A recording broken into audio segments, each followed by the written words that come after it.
કોળી સાત શાશ્વતા અને અશાશ્વતા જીનના અહીંયા દેવંદન કરવામાં આવે છે, જેની અંદર આપણને જો સકલ તીર્થ સૂત્રના અર્થ કરેલા હોય તો બહુ જ સરળ પડે. ન કરેલા હોય તો અત્યારમાં સમજવા પ્રયત્ન કરશો તો આપણને આવડશે. તેને આપણે સમજવા પ્રયત્ન કરીએ. કોળી સાત ને 1,72 વખાણું ભવનપતિ ચૈત્ય સંખ્યા પ્રમાણું 80 જીન બિંબ એક ચૈત્ય ઠામે નમો સાસય જીનવરા મોક્ષ કામે. કહેવા એમ માંગે છે કે આપણે ત્યાં દેવ જે છે એની અંદર 4 પ્રકારની નિકાય એટલે 4 વિભાગ બતાવેલા છે. ભવનપતિ, વ્યંતર, જ્યોતિષ્ક અને વૈમાનિક. ભવનપતિ જે છે એની અંદર 10 પ્રકારના ભવનપતિ છે, જે રત્નપ્રભા નામની પૃથ્વી છે.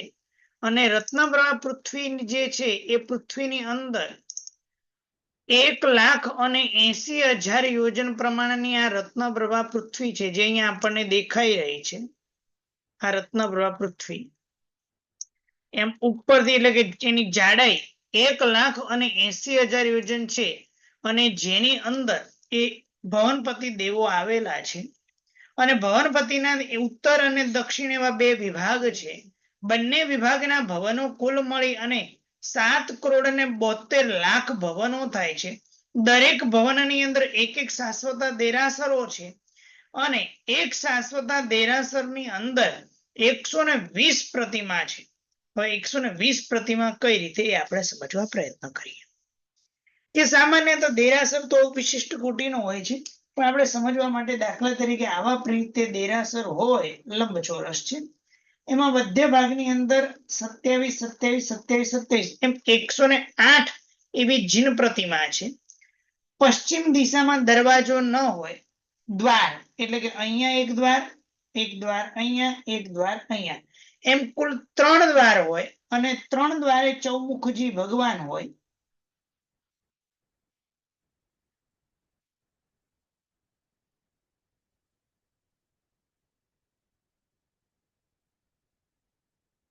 એટલે કે 12, 108 અને 12 ટોટલ થયા 120, અને 5 સભા છે. દેવો જે છે એની સભા કુલ કેટલી છે? 5 પ્રકારની સભા બતાવેલી છે.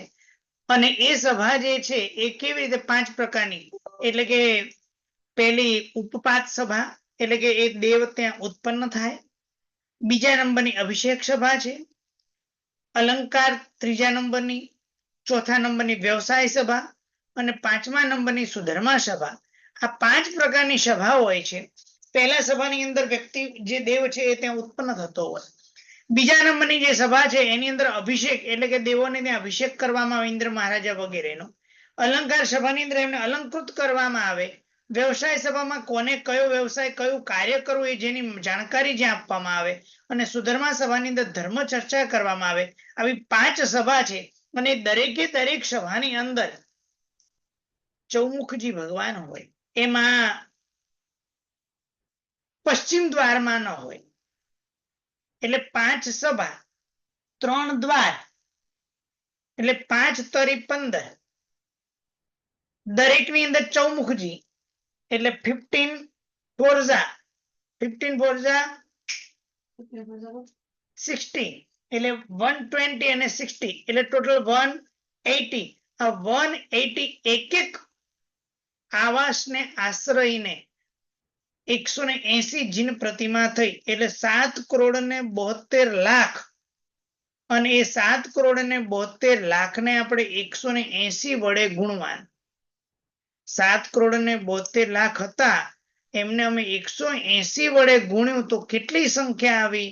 તો એની સંખ્યા આગળની ગાથામાં અહીંયા બતાવે છે, તો એ આપણે એનો સ્વાધ્યાય કરીએ.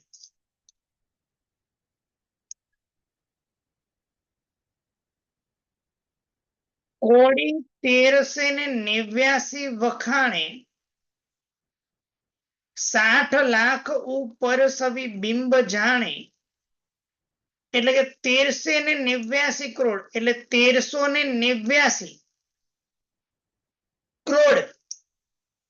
અને પાછા કેટલા? 60 લાખ. આટલા તો ત્યાં પ્રતિમાજી છે, બિંબ છે. એટલે આ થયું ભવનપતિની વાત. પૂછવામાં આવે કે વ્યંતર નિકાયમાં કેટલા દેરાસરો? તો કે વ્યંતર નિકાય જે છે એની અંદર કહેવામાં આવ્યું કે અસંખ્યાત વ્યંતર તણા નગરો. કારણ કે ભવનપતિ કરતા જે વ્યંતર જે છે એના અસંખ્યાત નગરો છે. એટલે અસંખ્યાત નગર, દરેક નગરને આશરે એક એક દેરાસર, એટલા માટે અહીંયા કીધું અસંખ્યાત વ્યંતર તણા નગર નામે. એટલે અસંખ્યાત વ્યંતરના નગર, દરેકની અંદર દેરાસર, અને એ દેરાસરો શાશ્વત. જ્યોતિષ્ક, ત્રીજી નિકાય જ્યોતિષ્ક છે, એ જ્યોતિષ્ક પણ કેટલા છે? અસંખ્યાત છે. એટલે અસંખ્યાત ત્યાં ચૈત્ય તેમ જ્યોતિષીએ. અસંખ્યાત ત્યાં ચૈત્ય, શેમાં? જ્યોતિષ્કમાં. કેટલા? તો કે અસંખ્યાત એવા ચૈત્ય છે. બિંબ 180 ભાખ્યા ઋષિએ, નમે તે મહારુદ્ધિ સિદ્ધિ નવનિધિ પામે. આ જે બિંબ બતાવ્યા છે એ બિંબને જો નમસ્કાર કર, બિંબ કેટલા? 180, 180 ભાખ્યા એટલે કીધેલા છે. કોને? તો કે ઋષિએ કીધેલા છે, મહાપુરુષોએ આપણને કીધેલા છે. અને આવા સરસ મજાના બિંબ કીધા હોય અને એ બિંબને નમે તે મહારુદ્ધિ સિદ્ધિ નવનિધિ પામે. આ જે બિંબને ભાવપૂર્વક નમે એને રિદ્ધિ, સિદ્ધિ અને નવનિધિ આવીને રહે. હવે વાત ચાલે છે 12 દેવલોકના વિમાનોની વાત. તો 12 દેવલોકની અંદર જે છે એ કઈ રીતે ત્યાં વિમાન આવેલા છે એની વિચારણા કરીએ. તો કહે છે વળી 12 દેવલોકમાં ચૈત્ય સાર. જે 12 દેવલોક જે છે એ 12 દેવલોકમાં સારભૂત એવા ચૈત્ય છે. કેટલા છે? તો કે 12 દેવલોકનું ભેગું બતાવ્યું. 9 ગ્રૈવેક અને 5 અનુત્તરનું જુદું બતાવ્યું છે, કારણ કે એની અંદર સભા અલગ અલગ આવી કોઈ છે નહીં. એટલે 12 દેવલોકના દેરાસરો જુદા અને 9 ગ્રૈવેક અને 5 અનુત્તરના જુદા, એમ અલગ અલગ વિભાગ કરશું. છતાં પહેલા આપણે સમજીએ. ગ્રૈવેક નવમાહી દેહરા ઉદાર. 9 ગ્રૈવેક જે છે, 9 ગ્રૈવેક એના ઉદાર એટલે મોટા એવા દેરાસરો છે. તેમ અનુત્તર દેખી મ પડો ભામે. એટલે અનુત્તરના જે બતાવ્યા એના દેરાસર દેખી ક્યાંય બ્રહ્મા પડશો નહીં. પૂછવામાં આવ્યું દેરાસર કેટલા? તો 84 લખ 93 સહસ્રા, એટલે કે 84 લાખ 97,000 અને 23 ચૈત્ય શોભાએ સરસા. સરસ એવી શોભાએ, સરસ એવા શોભે છે. પૂછવામાં આવ્યું કે એના બિંબ કેટલા? તો એ બિંબની વાત કરે એની પહેલા કેટલીક વસ્તુ આપણે સમજવા પ્રયત્ન કરીએ.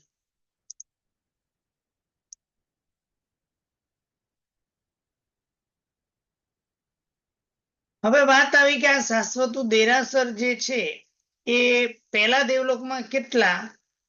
એક બહુ સરસ મજાની વાત સમજવા જેવી. સૌ ધર્મ અધિપતિ, 32 લાખ વિમાનોનો સ્વામી. 32 લાખ વિમાનોનો સ્વામી. ખાલી એક વાત પૂછું, આ સૌધર્મેન્દ્ર મહારાજા એનું એક વિમાન, એની સાઈઝ કેટલી હશે? સૌધર્મેન્દ્ર મહારાજા 32 લાખ વિમાનોના સ્વામી. એક વિમાનની સાઈઝ કેટલી હશે? કોઈ બોલશે?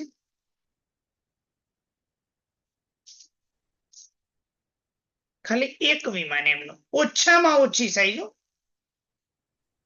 એટલીસ્ટ 12 યોજન નહીં.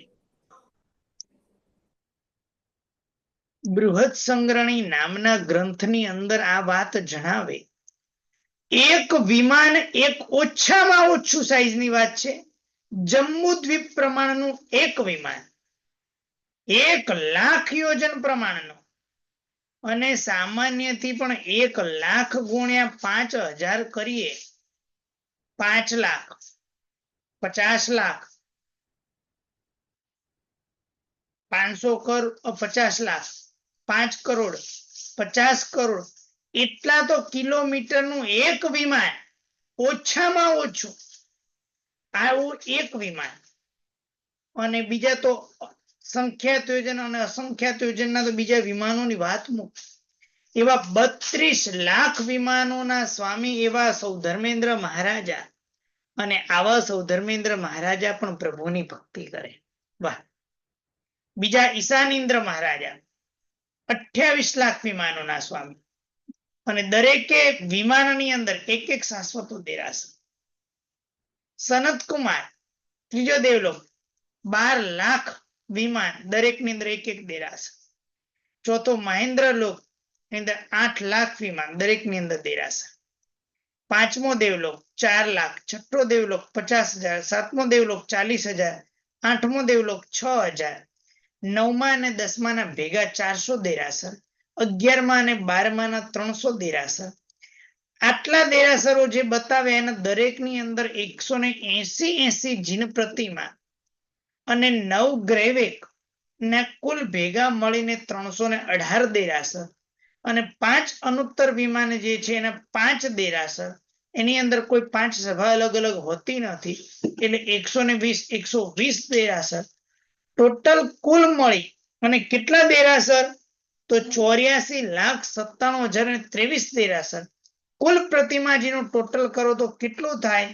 તો કે 152,94,44,760, અને એનું વર્ણન આપણે આ જે ચૈત્યવંદન છે એની અંદર આપણે લખેલું જાણીએ.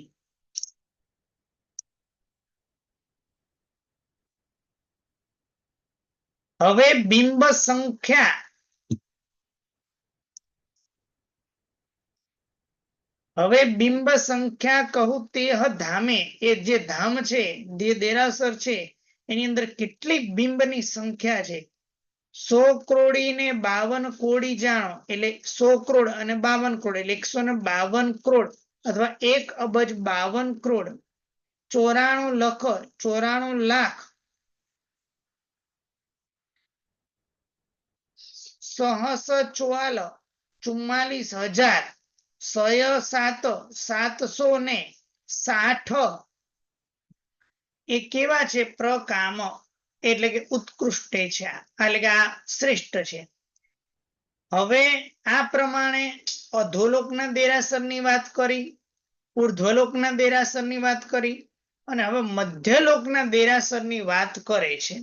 હવે મધ્યલોકના દેરાસરની વાત કરું એની પહેલા કેટલાક, કારણ કે હવે અહીંયા મેરુ શબ્દ આવ્યો, રાજધાની આવી, ગજદંત આવ્યા, જમક, ચિત્ર, વિચિત્ર, કાંચન, આ બધા પ્રશ્ન ન થાય એટલા માટે કરી. જે સકલ તીર્થમાં જે પ્રમાણે વિભાગ આપેલો છે એ વિભાગના આધારે આપણે પેલા બધા દેરાસર એના આંકડા જે છે બધા ગણી લઈએ, અને પછી આપણે આના આધારે પછી સીધો અર્થ કરી અને આપણે જઈએ.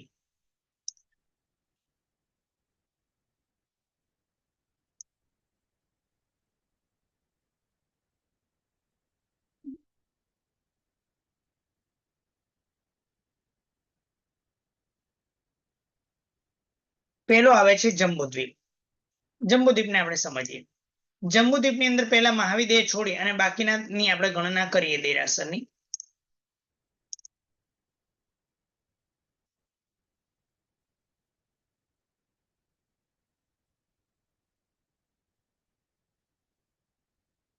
જે લોકોના ચિત્ર પહેલી વખત હોય ધીરે ધીરે સમજવા પ્રયત્ન કરજો.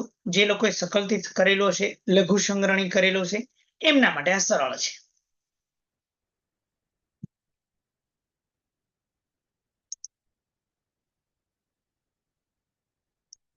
પહેલા આપણે ગણીશું 15 ની ગણના કરવાની છે.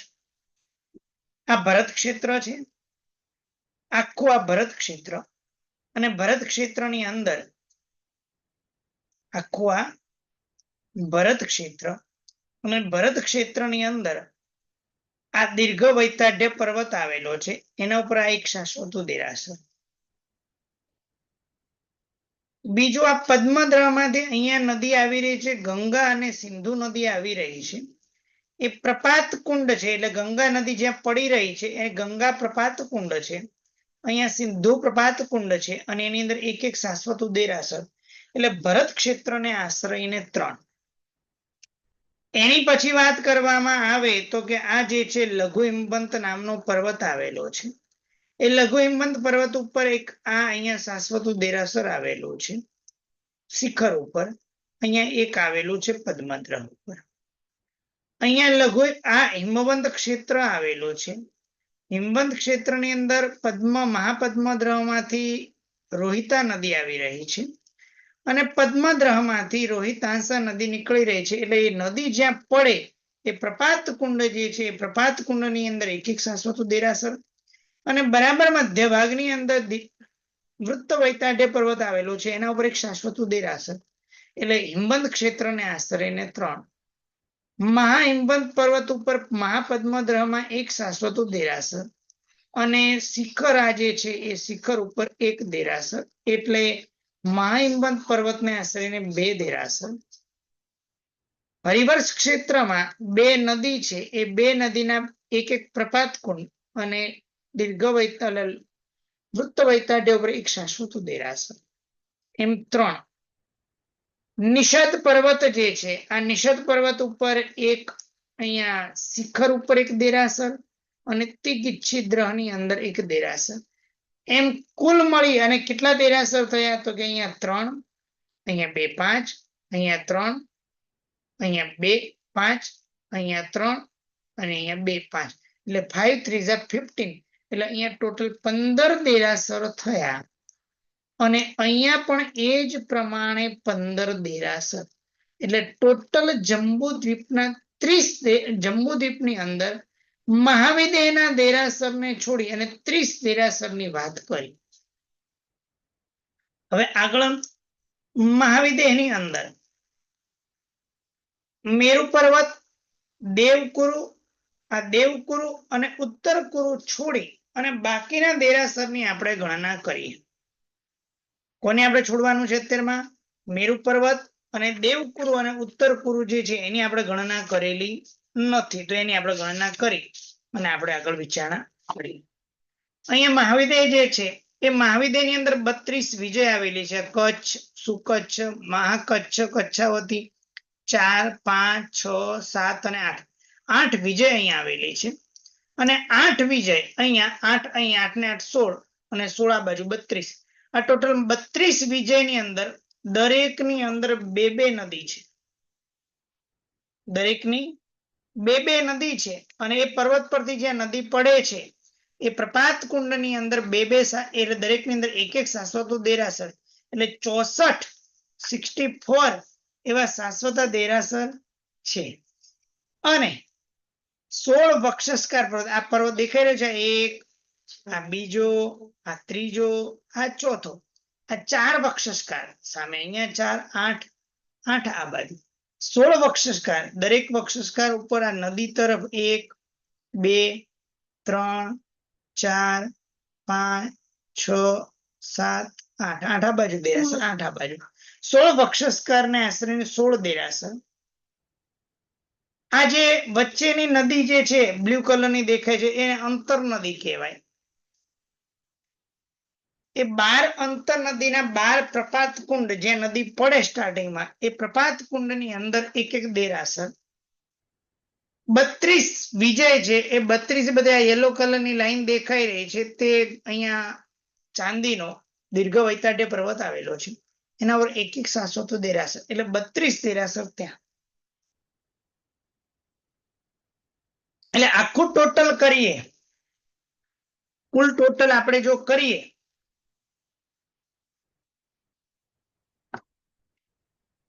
બત્રીસ વિજય એના દીર્ઘ વૈતાઢ્ય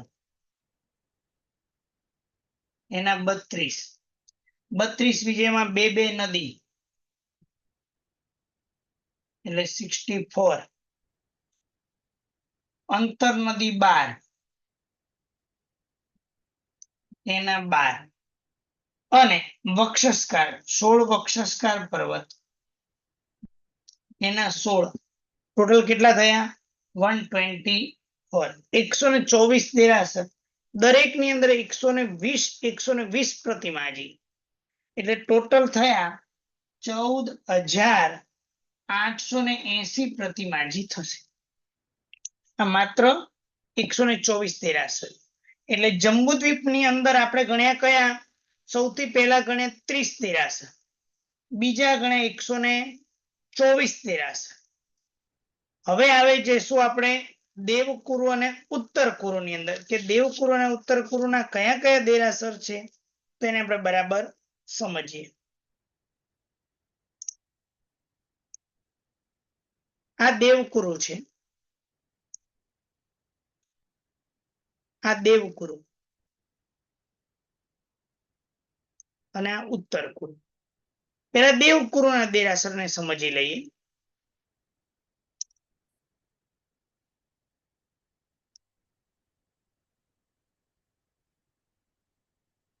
તો કે દેવકુરુ જે છે એ દેવકુરુની અંદર સીતા નદી, કારણ કે આ તિગીચ્છિદ્રમાંથી જીવી નદી પડે એટલે સિતોદા નદી છે, તિગીચ્છિદ્રમાંથી સિતોદા નદી પડે, એમાં અહીંયા એક જે પ્રપાત કુંડ છે એની અંદર એક શાશ્વતો દેરાસર.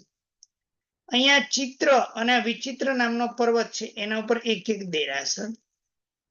અહીંયા 5 દ્રહ આવેલા, નિષદ, દક્ષિણ કોણ, સૂર, સુલસ, વિદ્યુત પ્રભા, એ દરેક ની અંદર એક એક દેરાસર. એટલે ટોટલ 8 થયા.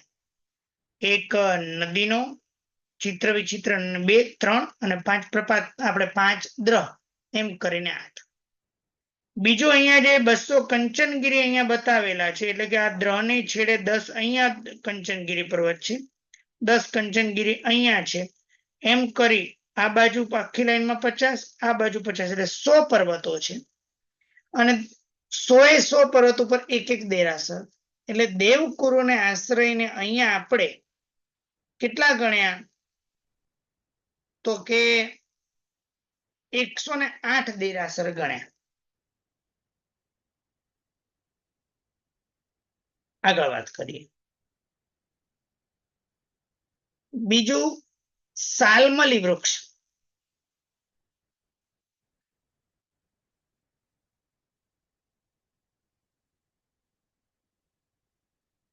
અહીંયા આ સાલમલી વૃક્ષ આવેલું છે.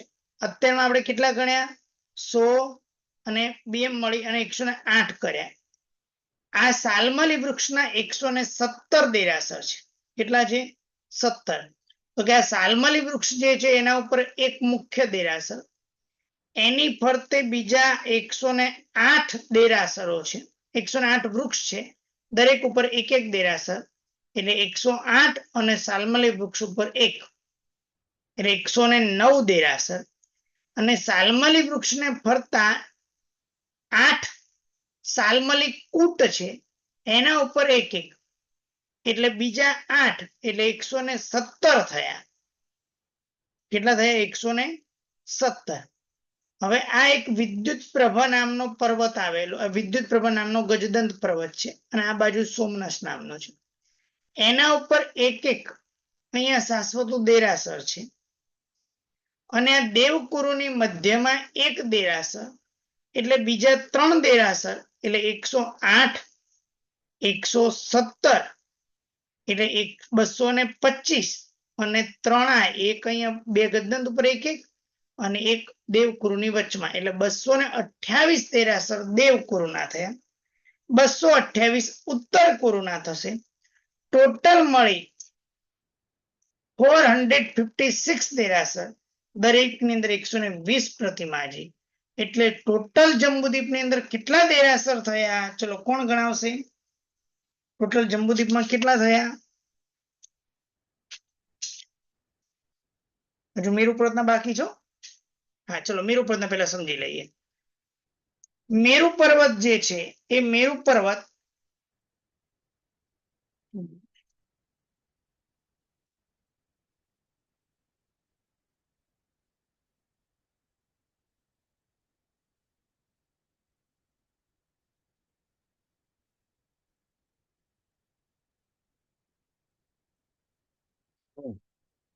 મેરુ પર્વતના નીચે જે દેખાઈ રહ્યું છે ભદ્રશાલ વન, એના ઉપર જાઓ એટલે નંદનવન, એના ઉપર જાઓ એટલે આ સોમનસ વન, એના ઉપર જાઓ આ પાંડોક વન, એના ઉપર આ જે છે ગ્રીન કલરની દેખાઈ રહી છે એ ચુલિકા છે, અને એના ઉપર શાશ્વત દેરાસર. મેરુ પર્વતને જે જેના આશરે ટોટલ આપણે ગણવાના છે 25 ની ગણના કરીએ. પેલા 4 વન કીધા આપણને. ભદ્રશાલ વન જે છે ભદ્રશાલ વનના 4, ઉપર આ નંદનવનમાં જાઓ એટલે નંદનવનમાં 4 દિશાની અંદર એક શાશ્વત દેરાસર. સોમનાથ વનમાં જાઓ તો 4 દિશાની અંદર એક શાશ્વત દેરાસર. પાંડુક વનમાં જાઓ તો 4 દિશા એક શાશ્વત દેરાસર, અને એક મેરુ પર્વત ઉપર એટલે આ ચુલિકા ઉપર એક. એટલે 4 વનના 4 દિશાની અંદર એક એટલે 16, એક ચુલિકા ઉપર 17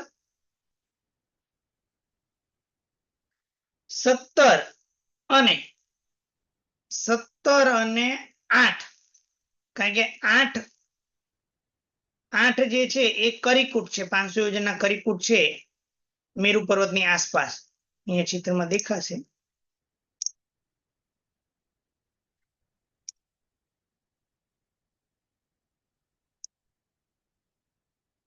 અહીંયા કૂટા દેખાય 1 2 3 4 5 6 7 ને 8. તો એ 8 કરીકૂટ ઉપર એક એક દેરાસર, એટલે કુલ મળી અને મહાવિદ એટલે મેરુ પર્વતને આશરે 25 દેરાસર, એટલે એને સમીપને આશરીને. અને આ પ્રમાણે જંબુદ્વીપ જે છે એ જંબુદ્વીપની અંદર 635 દેરાસર થયા. જંબુદ્વીપને આશરે 635 દેરાસર.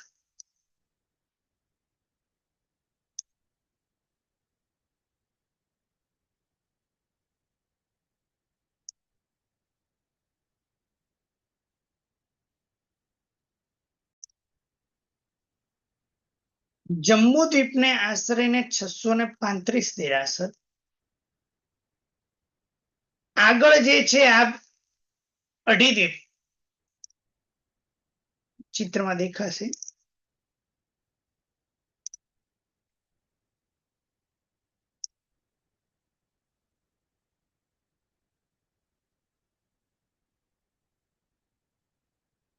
જંબુદ્વીપના 635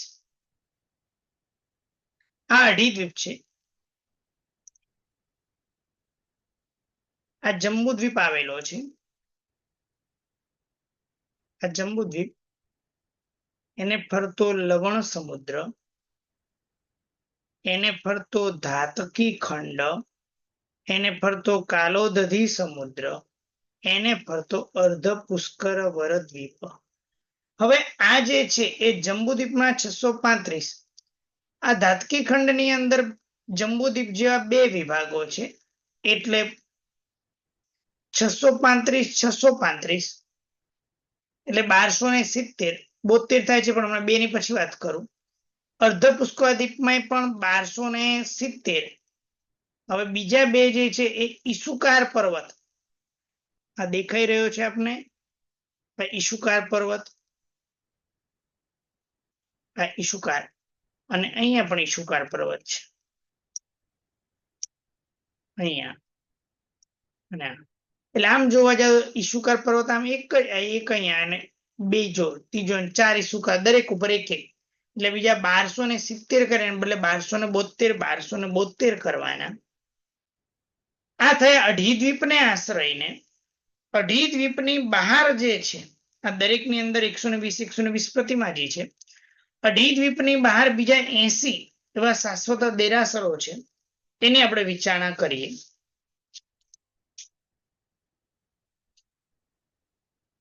હવે એની જે સંખ્યા વિચારણા જે છે એ હમણાં નથી લેવું, કારણ કે એક સાથે બધું બહુ ભેગું થઈ જશે તો તમને એમ લાગશે ઘણું બધું ચાલી ગયું.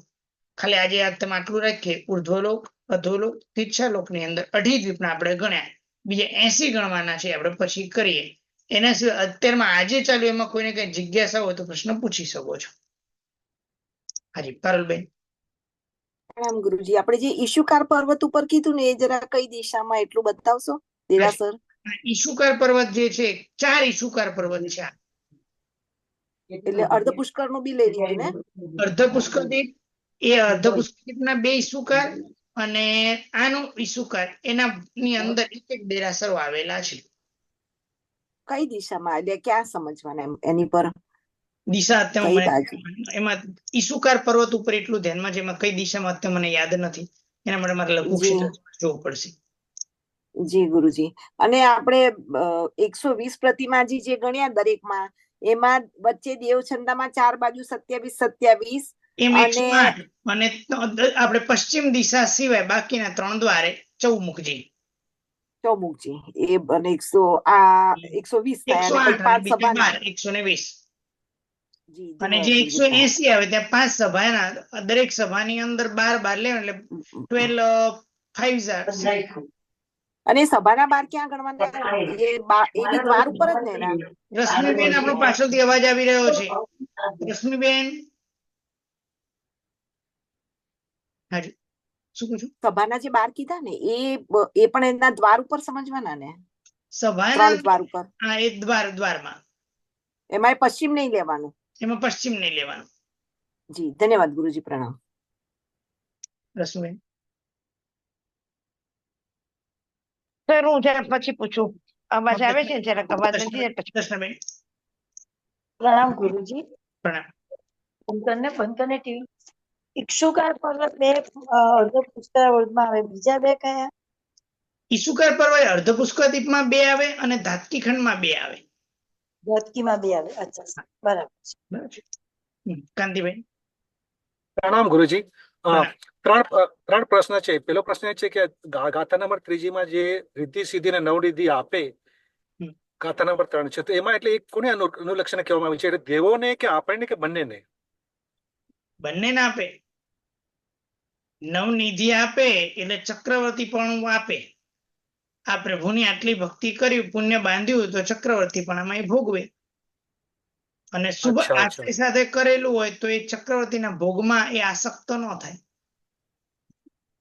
હા, બરોબર. તો ગુરુજી, તો એટલે આપણે એને જે શાશ્વત જે તીર્થ સ્થાનો છે, એ તો આપણે ખાલી ભાવમાં જ દર્શન કરવાના હોય ને? આ ભાવથી, કારણ કે બાકી તો તમને દેવ પ્રસન્ન થાય ને લઈ જાય તો વાંધો ના આવે. લઈ જાય મને કહી દો, હા તો મને લઈ જાય. અને સાહેબ, બીજો પ્રશ્ન એ છે કે આપણે જે વિમાન જે કહીએ છીએ, તો એ એટલે એનું બીજું અર્થ એમ નગર તરીકે સમજવાનું વિમાન? નગર તરીકેનું વિમાન ગણાય, મોટું હોય. અચ્છા. અને સાહેબ, મને ત્રીજો પ્રશ્ન એ છે કે ચુલિકા, જે મેરુ પર્વતની જે ચુલિકા છે, જેના ઉપર શાશ્વત તીર્થ છે, તો ચુલિકા એટલે એકચ્યુઅલી શું થાય? ચોટી. ઓહ, અચ્છા. ઓકે. બેન, અમારા બેન ને પૂછો, બેન કોઈ હોય એમને પૂછો હાઈટ કેટલી. બેન હોય અને એમને પૂછો કે તમારી હાઈટ કેટલી, તો કે ભાઈ મારી 6 ફૂટ હાઈટ. ભાઈ ચોટલો જુદો, ચોટલા પર અંબોડો લીધો તો એ સાઈઝ હાઈટ જુદી પાછી. એટલે મેરુ પર્વતનું 1,00,000 યોજન કીધું, એના સિવાયની 40 યોજનની ઉપર ચુલિકા છે, એ પાછું અલગ પ્રમાણ. અચ્છા. જી સાહેબ, ધન્યવાદ સાહેબ. હા, રશ્મિ. પ્રણામ સર. સર 2 ક્વેશ્ચન છે સર. એક તમે એમ કીધું કે સીતોદા નદીમાં દેરાસર, એટલે પાણીમાં દેરાસર હોય? પાણીમાં એટલે એ પાણીની અંદર, એટલે નીચે કુંડ છે, પાણીનો આખો કુંડ છે, કુંડની અંદર વચ્ચે દેરાસર, એ રીતે ના હોય. એટલે કુંડ એટલે ત્યાં જમીન જ હોય ને?